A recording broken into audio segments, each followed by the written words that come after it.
Then last part of this male reproductive system, that is external genitalia, म्हणजे external sex organ जे असतात त्यांना म्हटलं जातं जेनायटिल्या मीन्स जननेंद्रिय. काय म्हटलं जातं? जननेंद्रिय. म्हणजेच हे एक्सटर्नल जेनायटिल्या नेमके कोणत्या पार्टवरती आपल्याला पाहायला भेटतात तर पहा, it includes scrotum and penis. म्हणजे स्क्रोटम आणि पेनिस हे दोन पार्ट या एक्सटर्नल जेनायटिल्यावरती आपल्याला पाहायला भेटतात. मग हे स्क्रोटम आणि पेनिस आपल्याला डायग्रॅममध्ये व्यवस्थित दिसतील. पहा, ही जी मेल रिप्रोडक्टिव्ह सिस्टीमची डायग्रॅम आहे, इथे सगळ्यात शेवटचा जो पार्ट आहे तो पेनिस आणि टेस्टिसच्या वरचं जे सॅकचं जे कव्हरिंग आहे त्याला काय म्हटलं जातं?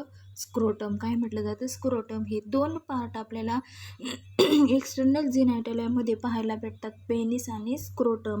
सगळ्यात लास्टचा मेल रिप्रोडक्टिव्ह सिस्टीममधला डी हा पार्ट आहे तो एक्सटर्नल जेनायटिल्या. याच्यामध्ये पेनिस आणि स्क्रोटम हे दोन पार्ट येतात. तर पहा, आपण वन बाय वन यांचे कॅरेक्टरिस्टिक्स पाहू. It includes penis and scrotum. The penis is the male copulatory organ. जो पेनिस आहे हा penis first male sex organ आहे. Male copulatory organ in penis is the male copulatory organ. जर या पेनिसचं structure पाहिलं तर it is cylindrical and muscular with 3 bundles of erectile tissue. जर आपण हा जो पेनिस आहे त्याचं स्ट्रक्चर पाहिलं तर हे सिलेंड्रिकल असतं, म्हणजे लंबगोलाकार हे स्ट्रक्चर आपल्याला पाहायला भेटतं. मस्क्युलर म्हणजे वेगवेगळ्या प्रकारच्या मसल्सनी, स्नायूंनी बनलेलं असतं. With 3 bundles of erectile tissue. म्हणजे इरेक्टाईल टिश्यू हे एकदम सेन्सिटिव्ह असे टिश्यू असतात आणि 3 असतात. किती? 3 बंडल्स ऑफ इरेक्टाईल टिश्यू. म्हणजे 2 टिश्यू असतात हे पोस्टेरियर लॅटरल साईडला असतात, त्याला म्हटलं जातं कॉर्पोरा कॅव्हर्नोसा. आणि एक मिडलला असतो तो आहे कार्पस स्पॉन्जिओसम. म्हणजे हे 3 जे टिश्यू आहेत हे इरेक्टाईल टिश्यू आहेत, म्हणजे एकदम ते सेन्सिटिव्ह असे टिश्यू असतात. म्हणजे नेक्स्ट कॅरेक्टर सांगितलं, a pair of posterior lateral tissue called as corpora cavernosa. म्हणजे pair of posterior lateral tissue म्हणजे तो जो पेनिस आहे त्या पेनिसच्या जो वरचा पार्ट आहे पेनिसच्या तिथं पेअर ऑफ पोस्टेरियर लॅटरल म्हणजे दोन्ही साईडनी pair of posterior lateral tissue called as corpora cavernosa. आता कार्पोरा कॅव्हर्नोसा मी व्यवस्थित या डायग्रॅममध्ये ड्रॉ केलेले पहा.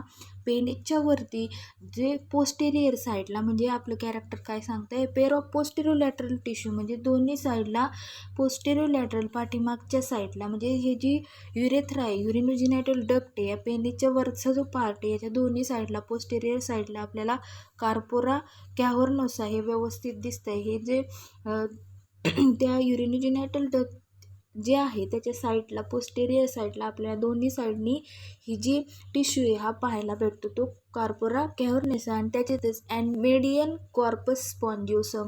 आणि जो मेडियम आहे जी रेड कलरची लाईन दाखवली हा कॉर्पस स्पॉन्जिओसम टिश्यू आहे. म्हणजे इथं आपल्याला व्यवस्थित हे पार्ट म्हणजेच इथं हे पार्ट आपल्याला पाहायला भेटतात. इथं सेंटरला पेनिसची सगळी डायग्रॅम आहे, तिथं फक्त काय युरिनोजेनायटल डक्ट या सगळ्या पार्टवरती आपल्याला 2 टिश्यू पाहायला भेटतात. त्याचाच भाग मी इकडं काय केलेला आहे व्यवस्थित ड्रॉ केलेला आहे. म्हणजे पोस्टेरियर लॅटरल हे साईडचे 2 ते पेअरिंग असतात, किती असतात? 2 असतात. ते टिश्यू कोणते? कार्पोरा कॅव्हर्नोसा. MCQसाठी हे कुठेही क्वेश्चन विचारू शकतात, त्याच्यामुळे व्यवस्थित लक्षात ठेवायचे. आणि जो मेडियनला असतो मध्ये त्याला काय म्हटलं जातं? कॉर्पस स्पॉन्जिओसम. झाले 3 टिश्यू. म्हणजेच हा सिलेंड्रिकल हा जो पेनिस आहे हा सिलेंड्रिकल आहे, मस्क्युलर आहे आणि 3 बंडलच्या इरेक्टिव्ह टिश्यूने बनलेला असतो. ते 2 आहेत. कार्पोरा कॅव्हर्नोसा हे पोस्टेरियर लॅटरलला पेअरिंगने प्रेझेंट असतात आणि मिडलला असतो तो कॉर्पस स्पॉन्जिओसम. त्याच्यानंतर हे जे पेनिस आहे एकदम स्वॉलॉन आहे, म्हणजे एकदम फुगल्यासारखं त्याचं स्ट्रक्चर असतं. Swollen tip of the penis is called as glans penis. आता नेक्स्ट कॅरेक्टर हे सांगितलं आहे आपल्याला हा जो पेनिस आहे हा कसा आहे? Pair of posterior lateral tissue. त्या 2 पोस्टेरियर लॅटरल असतात कार्पोरा कॅव्हर्नोसा आणि मेडियन असतो कॉर्पस स्पॉन्जिओसम. त्याच्यानंतर swollen tip of the penis is called as glans penis. आता स्वॉलॉन टिप म्हणजे जो पेनिस आहे एकदम त्याचं फुगल्यासारखं स्ट्रक्चर असतं, त्याला म्हटलं जातं swollen penis. Swollen tip of the penis एकदम त्याचं जो टोक त्या पेनिस त्यालाच काय म्हटलं जातं? ग्लॅन्स पेनिस. आता मी इथं व्यवस्थित पेनिसचं स्ट्रक्चर पण दाखवलेलं आहे. आणि ग्लॅंड पेनिस म्हणजे एकदम टिप म्हणजे एकदम सोलन स्ट्रक्चर जे तयार झालं आहे त्याला म्हटलं जातं ग्लॅन्ड्स penis.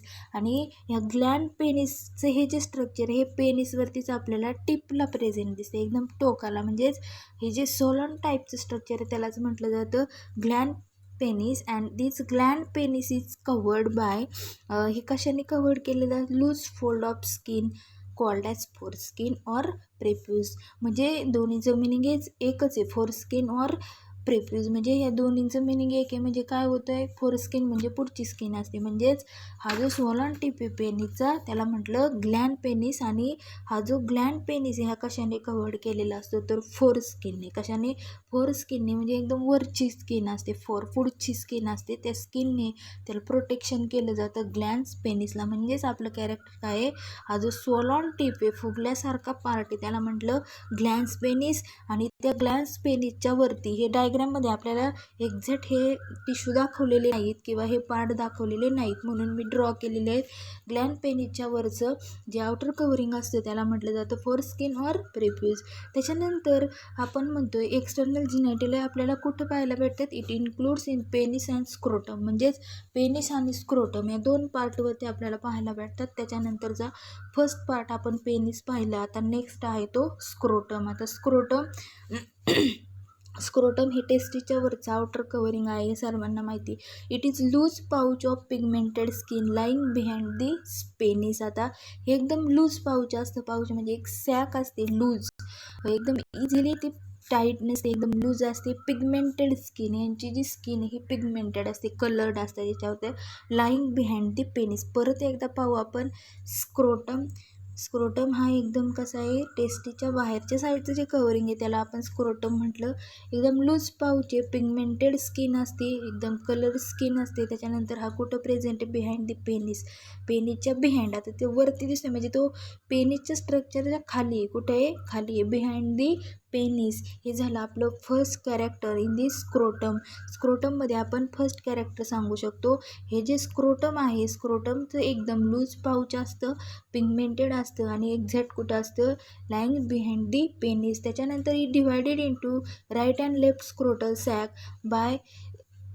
Sack by septum of tunica dartos. It made up of smooth muscle fibre. आता जर आपण त्या स्क्रोटमचं स्ट्रक्चर पाहिलं, it divided into right and left scrotal sac. म्हणजे जर हे राईट अँड लेफ्ट म्हणजे दोन टाईपचे टेस्टीज आपल्याला दिसत आहेत, दोन्हीकडे काय सेम पेअरिंग आहे.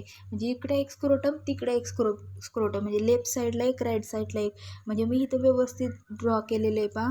ह्या जो मधला पार्ट आहे हा सेप्टम ऑफ ट्युनिका डार्टॉस. काय म्हटलं जातं याला, सेप्टम ऑफ ट्युनिका डार्टॉस. हे काय कशाने बनलेलं असतं, तर it made up of smooth muscle fibre. एकदम हे जे मसल फायबर्स आहेत, फायबर्स एकदम स्मूथ असतात, स्मूथ मसलने बनलेलं आहे हे सेप्टम ऑफ ट्युनिका डार्टोस. म्हणजे आपण नेक्स्ट कॅरेक्टर काय सांगतोय, हा जो स्क्रोटम आहे divided into left and right. इथं बरोबर लेफ्ट आणि राईटमध्ये दोन टेस्टीज मी दाखवलेले आहेत. हा स्क्रोटम व्यवस्थित दाखवलेला आहे. या स्क्रोटममध्ये आपण पाहतोय सेप्टम ऑफ ट्युनिका डार्टॉस. हे कुठं डिवायडिंग केलेलं आहे त्यांनी, हा एकदम सेंटरला, लेफ्ट आणि राईट. आणि कशाने बनलेला आहे तो, ट्युनिका डार्टॉस. सेप्टम ऑफ ट्युनिका डार्टॉस हा जो मधला पार्ट आहे त्याला म्हटलं जातं सेप्टम ऑफ ट्युनिका डार्टॉस, याने तो बनलेला आहे. आणि सेप्टम ऑफ डार्टॉस हा काय करतोय, त्याचं डिवायडेशन करतोय, स्क्रोटमचं बनलेला नाही, स्क्रोटमचं डिवायडेशन केलेलं लेफ्ट आणि राईटमध्ये. आणि हा जो स्क्रोटम ऑफ ट्युनिका डार्टॉस आहे कशाने बनलेला आहे, तर स्मूथ मसल फायबरने. कशाने, स्मूथ मसल फायबरने.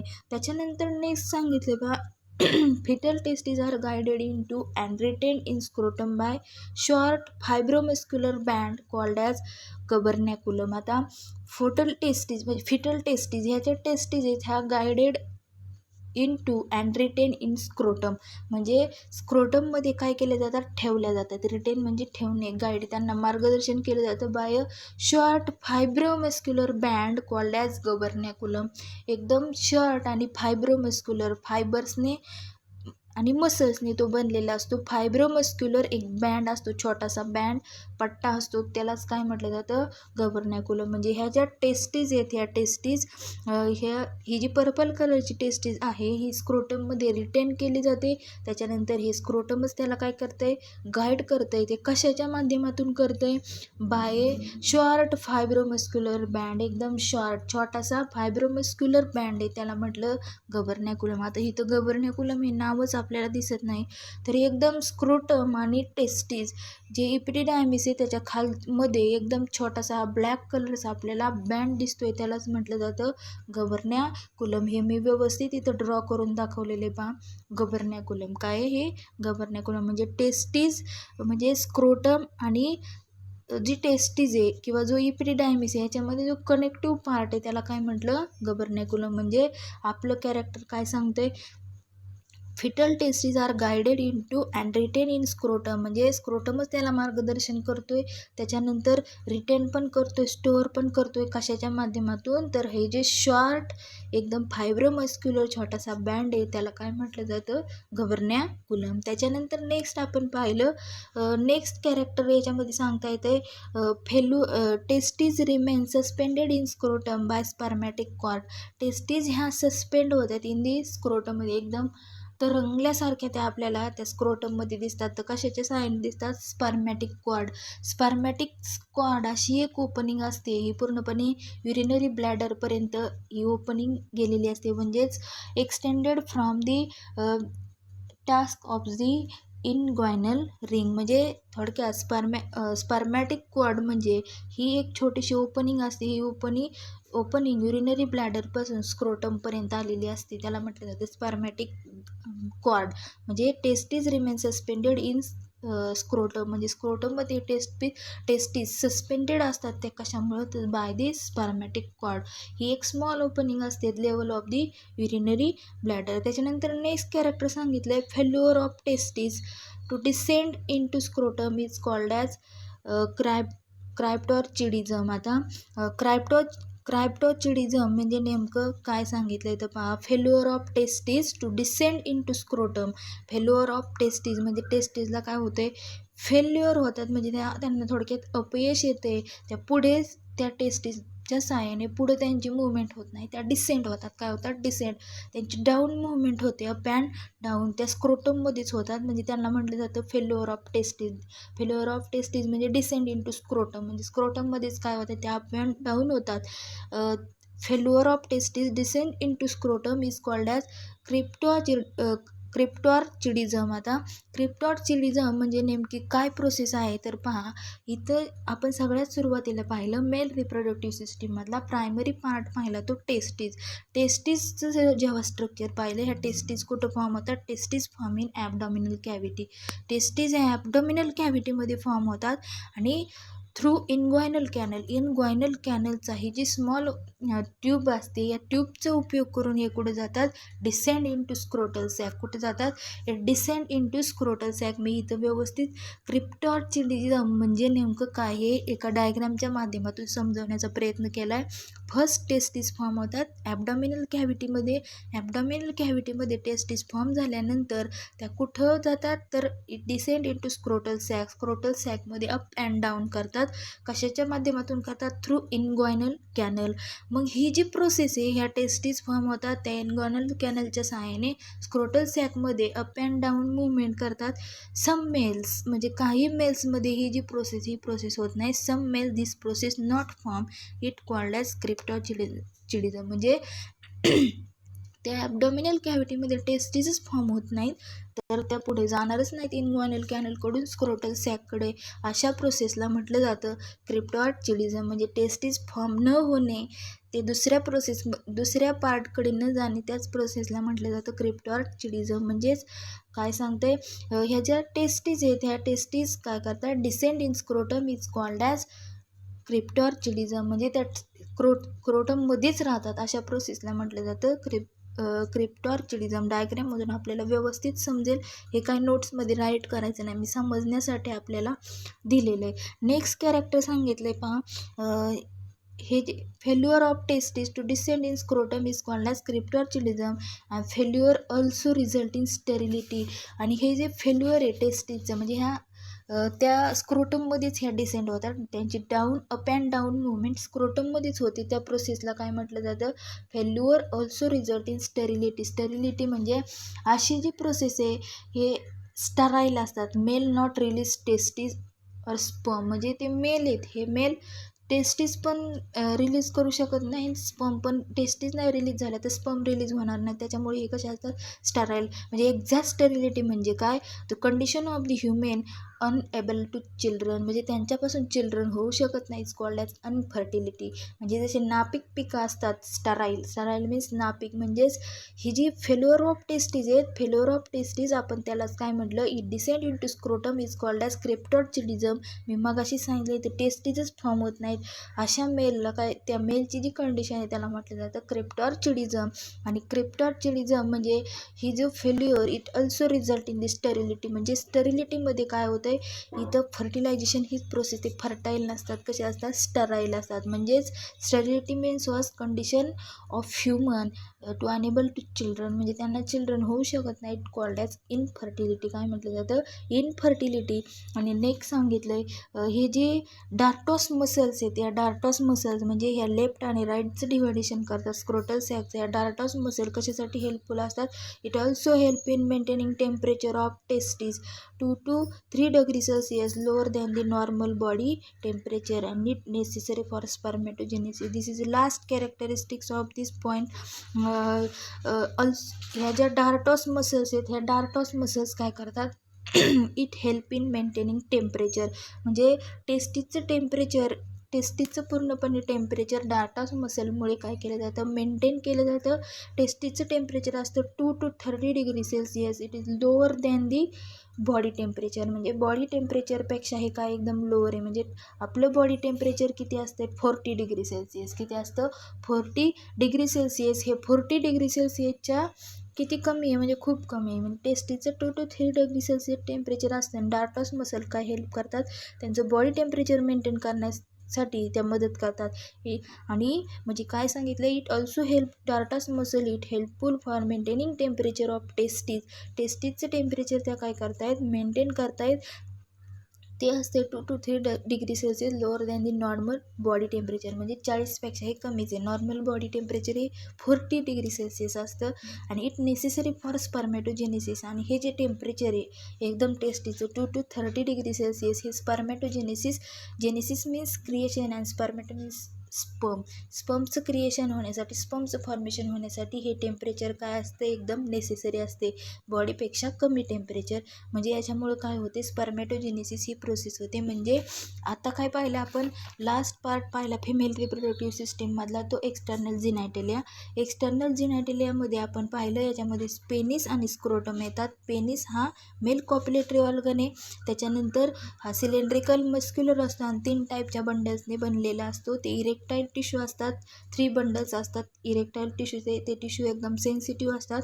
2 साईडचे असतात, त्या युरिनरी ब्लॅडरवरती जे 2 पेनिसच्या बॉडीवरती 2 साईडचे असतात, पोस्टेरियर लॅटरल, त्याला म्हटलं जातं कार्पोरा कॅव्हर्नोसा. आणि जो मेडियन असतो तो आहे कार्पस स्पॉन्जिओसोम. आणि swollen tip of this penis is called as glans penis. म्हणजे हा जो स्वॉलॉन टिप आहे त्याला काय म्हटलं आपण, glans penis. Above the glans penis the covering loose fold skin is called as fold skin. Then last we see scrotum. Scrotum it is loose pouch pigmented skin. त्यांची हे जे पाऊच आहे टेस्टीच्या वरती असतं, त्यांची एकदम लूज पाऊच असतं आणि पिगमेंटेड असतं. कलरिंग त्याच्यावरती जास्त असतं. त्याच्यानंतर लाईंग बिहाइंड द पेनिस, पेनिसच्या खाली पाहायला भेटतो. त्याच्यानंतर नेक्स्ट पाहिलं, this scrotum it divided into 2 part, left and right पार्टमध्ये तो काय होतो, डिव्हाइड होतो. आणि डिव्हाइड कशाची सहाय्याने होतो, by the septum of tunica dartos. या ट्युनिका डार्टॉसमुळे होतो. आणि ट्युनिका डार्टॉस कशाने बनलेले असतात, स्मूथ मसल्स फायबरने. त्याच्यानंतर ज्या फिटल टेस्टीज आहेत, ह्या फिटल टेस्टीज ह्या गाईड केल्या जातात. काय केल्या जातात? फेटल टेस्टीज गाईड केल्या जातात, त्यांना मार्गदर्शन केलं जातं, रिटेन केलं जातं, म्हणजे त्या स्टोअर केल्या जातात in scrotum by short fibromuscular band is called as gubernaculum. म्हणजे हा जो शॉर्ट फायब्रोमस्क्युलर बँड आहे त्याला काय म्हटलं? गबर्नॅक्युलम. आणि त्याच्यानंतर नेक्स्ट पाहिलं, testes remain suspended in scrotum by spermatic cord. ह्या टेस्टीज आहेत त्या स्क्रोटममध्ये सस्पेंड तरंगल्यासारख्या असतात. ते कशामुळे? स्पर्मॅटिक कॉर्डमुळे. Spermatic cord it is an opening at the level of urinary bladder. ही एक स्मॉल ओपनिंग असते युरिनरी ब्लॅडरपर्यंत, त्याला म्हटलं जातं स्पर्मॅटिक कॉर्ड. आणि त्याच्या सहाय्याने त्या स्क्रोटममध्ये काय केले जात आहेत? पूर्णपणे सस्पेंड केले जातात. त्याच्यानंतर failure of the testes descend into scrotum. म्हणजे टेस्टीज ह्या स्क्रोटममध्येच राहतात, त्यालाच काय म्हटलं जातं? क्रिप्टॉर्चिडिझम. क्रिप्टॉर्चिडिझम म्हणजे some male the process testes is not form. त्याच्यानंतर नेक्स्ट आपण पाहिलं ती testes failure of testes also result is sterility. Means those human it not unable to children. म्हणजेच ह्या प्रोसेसला म्हटलं जातं sterility, not fertilize, sterile means. त्याच्यानंतर लास्ट पाहिलं, it also help in maintaining dartos muscles ज्या आहेत त्या डिवायडेशन करतायत टेस्टीचं लेफ्ट अँड राईट स्क्रोटल सॅकचं लेफ्ट अँड राईटमध्ये. It helpful for maintaining temperature maintain करतायत of testes 2 to 3 degree Celsius lower than the normal body temperature. And it also necessary for spermatogenesis. ह्या कशासाठी हेल्पफुल असतात? तर स्पर्मॅटोजेनेसिस ही प्रोसेस होण्यासाठी हे lower temperature हे हेल्पफुल असतं. म्हणजेच आपण पूर्णपणे मेल रिप्रोडक्टिव्ह सिस्टीम सेक्सुअल रिप्रोडक्शनमध्ये आपण जो सेक्सुअल रिप्रोडक्शनमध्ये ह्युमन रिप्रोडक्शन पाहिलं, त्याच्यामध्ये मेल रिप्रोडक्टिव्ह सिस्टीम पाहत होतो आपण. मेल रिप्रोडक्टिव्ह सिस्टीम कंप्लीट झालेली आहे. फर्स्ट पार्ट पाहिला टेस्टीज, हिस्टॉलॉजी ऑफ टेस्टीज. त्याच्यानंतर सेकंड पार्ट आपण पाहिला, जो बी पार्ट पाहिला, accessory duct, various accessory duct. Next we see glands. Accessory ducts are the it include related testes, vas efferentia, epidermis, vas deferens, ejaculate duct, urethra. Then next we see glands like seminal vesicle, prostate gland, Cowper's gland, and semen. And last one part in the human male reproductive system is the external genitalia. It include scrotum and penis. So remaining part we see tomorrow. Today we stop here.